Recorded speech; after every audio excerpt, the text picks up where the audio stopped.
Ayan, ang dami natin yung arrival na appliances. Gas range, 4 burner at pwede siyang oven. 10,000 na lang mga bossing ha, Media brand. Meron din tayong mga twin tub na washing machine. Ayan, bagsak presyo.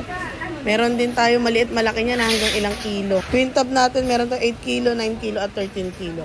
Meron din tayo Media na mga aircon, window type. Ayan o, inverter type na siya ha. Meron din Kondura. Ayan, bagsak presyo mga bossing ha. Meron din tayong TCL na front load inverter. 6.5 kilo, 7.5, 8.5 at 9.5. Ayan, meron din tayong Toshiba na electric pan digital na yung mga bossing sa DC inverter na po.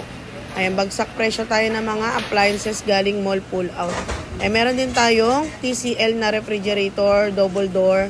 Ayan, gas range. Ayan na pwede siyang may oven. 4 na burner yan mga bossing ha, 10,000 na lang. Grabe, bagsak presyo. Ayan, Toshiba na electric pan inverter, bagsak presyo na lang din. Mas mura tayo sa mall ha. Meron ding double door. Ayan, mga Christmas tree, 300 to 500 pesos po. 6 feet na po yung 500. Ayan, TCL na washing machine, double tub. May dryer na at inverter na rin. Salamat!